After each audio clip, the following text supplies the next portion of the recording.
Hello guys, मेरा नाम है दक्ष और आप देख रहे हैं आपका और मेरा YouTube channel classroom. So guys, आज हम लोग द पोस्ट मॉडर्न पीरियड के इस चैप्टर के आखिरी पार्ट में हैं, जो कि आज हम लोग में क्या पढ़ेंगे। आज हम लोग पढ़ेंगे रिलीजन पढ़ेंगे, जो पोस्ट मॉडर्न पीरियड में कौन से रिलीजन्स थे जो ज़्यादातर फॉलो किए जाते हैं, और दूसरा स्प्रेड ऑफ बुद्धिज़्म, जो बुद्धिज़्म है वो स्प्रेड कैसे हुआ है इस पीरियड में। इन दोनों चीज़ों के बारे में आज जानेंगे। सो गाइस, बिना कोई बर्बाद किए आप मेरे चैनल को जल्दी से सब्सक्राइब कर लें और बेल आइकन भी दबा लें, जिससे मेरी वीडियो की नोटिफिकेशन आपको आती रहेगी और आप सबसे पहले मेरी वीडियो देख सकेंगे। तो चलिए, let's start the video. Now friends, first we will discuss about the religion. So what was the religion followed in the post-modern period? There were mainly two religions, Hinduism and Buddhism. What were the main religions that followed in that period? Hinduism was followed and Buddhism was followed. Now friends, first we will study what was Buddhism and study what happened in the period in the Buddhism. First, Buddhism was divided into two sects, Hinyan and Mahayan. In how many categories or sectors the Buddhism was divided? Two sectors, Hinyan and Mahayan.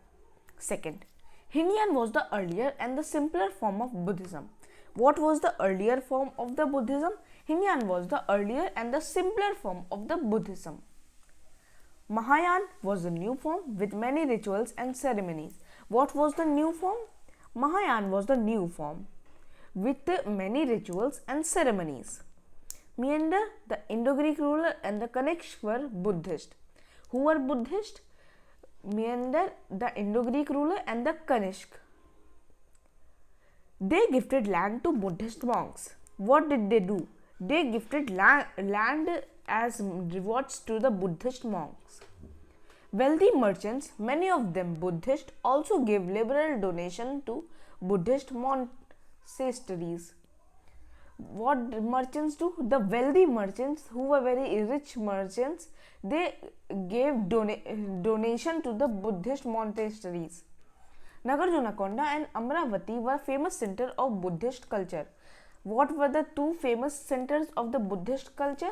Nagarjunakonda and Amravati were the two famous center for Buddhist culture. Now friends, we will discuss about the Hinduism. So what happened in Hinduism in that period? First, most of the Satvana rulers were Hindus. Which rulers were Hindus? Satvana rulers were Hindus. They worshipped Vishnu, Shiv and goddess such as Durga. What they worshipped? They worshipped Vishnu, Shiv and goddess Durga. Hinduism by this time had undergone many changes. In Hinduism this time there were many changes happened in Hinduism. What were the changes? Rituals, ceremonies and sacrifices became less important. What became less important? Rituals, ceremonies and sacrifices. The emphasis now was on loving devotion to God or bhakti. What was the emphasis now? There was a loving devotion to God, or also known as bhakti. Sixth, a pure heart was all that was needed. What was all needed? A pure heart was needed to worship God. The teachings of Bhagavad Gita also became popular in this period. What was popular in Hinduism? The teachings of Bhagavad Gita was also popular in this period. Now friends, we will discuss about the spread of Buddhism. How Buddhism spread so widely. So there are mainly four factors in which Buddhism spread. First, trade. Second, Emperor Ashoka, Emperor Kanishka. Third, the Silk Route. Fourth, Emperor Ashoka's son and daughter. Now friends, first we will study how trade influenced the Buddhism. Trade.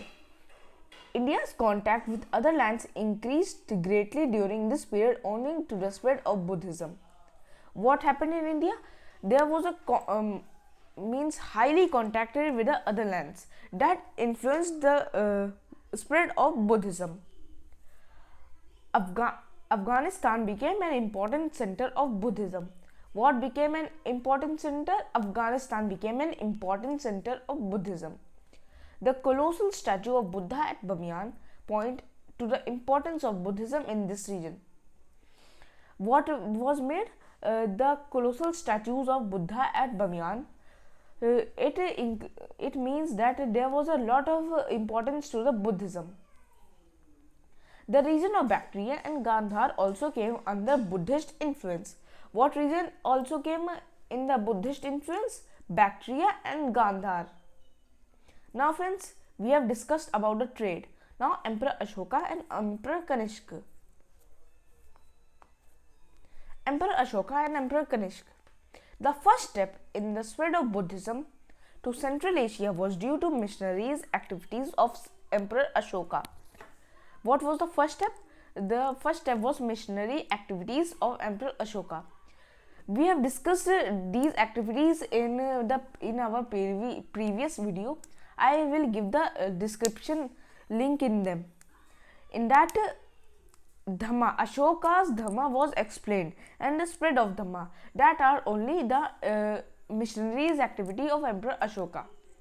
He sent missionaries to many places in Central Asia to popularize Buddhism. Where he sent the activities, he sent to Central Asia to popularize the Buddhism. Kanishka also many Indian missionaries went to Central Asia. Kanishka also sent many missionaries and they went to Central Asia. They introduced Mahayana Buddhism in this region. What they introduced? They introduced the Mahayana or the second sect of the Buddhism in this region. In this new form, Buddha was considered a form of a god on earth and his images were worshipped. What happened in this new form? Buddha was considered a form of god on earth. What he was considered a god on the earth, and the images of Buddha were worshipped. The worship of Buddhist saints also became popular. What more people worship? Buddhist and Buddhist saints. From Central Asia and China, Buddhism spread to Korea and Japan. From where the Buddhism spread? From Central Asia and China to Korea and Japan. Now friends, we have discussed about the trade, Emperor Ashoka and Emperor Kanishka. Now we will discuss about the Silk Route. How the Silk Route influenced the spread of Buddhism. The Silk Route. The Silk Route helped greatly in the spread of Buddhism in Central Asia and China. Where the Silk Route helped to spread the Buddhism to Central Asia and China. Pilgrims and missionaries from India traveled to China and Central Asia through this route. From where they traveled from the Silk Route only, the missionaries traveled to Central Asia and China. The famous Buddhist monk Kumarji went to China and stayed there for some time to spread Buddhism. Where the famous Buddhist monk Kumarji went to China and stayed there to spread Buddhism. Now, Buddhist pilgrims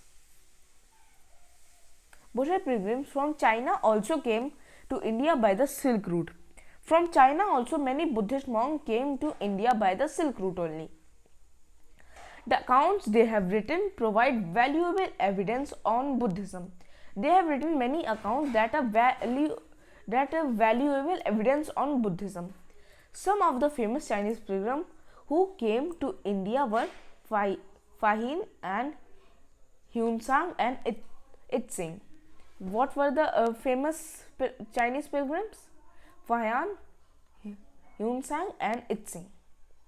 They came to study Buddhism, collect Buddhist texts and to visit Buddhist monasteries. What they have to do? They have to collect to study on the Buddhism, to collect Buddhist texts and to visit Buddhist monasteries. After this, there was a regular exchange of pilgrims between India and China. After this, means that there was a regular exchange of pilgrims between India and China. Now friends, we will discuss how Emperor Ashoka's son and daughter influenced the spread of Buddhism. Buddhism also spread to countries of Southeast Asia. Where Buddhism spread? Also in the Southeast Asia. Emperor Ashoka sent his son Mahendra and daughter Sanghamitra to Sri Lanka to spread Buddhism. Where Emperor Ashoka sent his son and daughter to Sri Lanka to spread Buddhism. Deepavasma and Mahavasma are the famous Buddhist writing on Sri Lanka.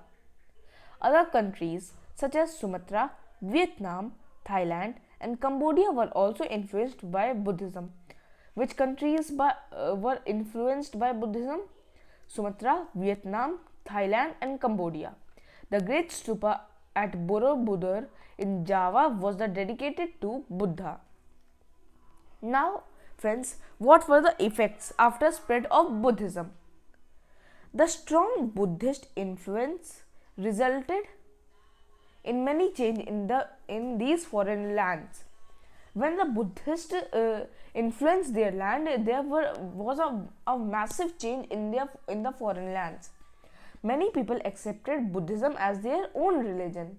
They adopted Buddhist name, translated Buddhist scriptures into their native language and built a large number of monasteries for monks to live in.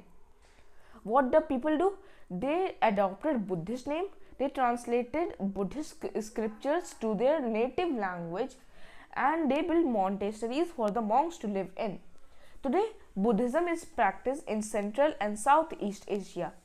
Where Buddhism is practiced today? In Central and Southeast Asia. इसलिए सिर्फ इतना ही. सो दोस्तों, अगले video में हम लोग एक नया चैप्टर चालू करेंगे और आज का जो द पोस्ट मॉडर्न पीरियड था वो एंड हो चुका है हमारा chapter. So like share and comment the video and subscribe the channel because sharing is caring.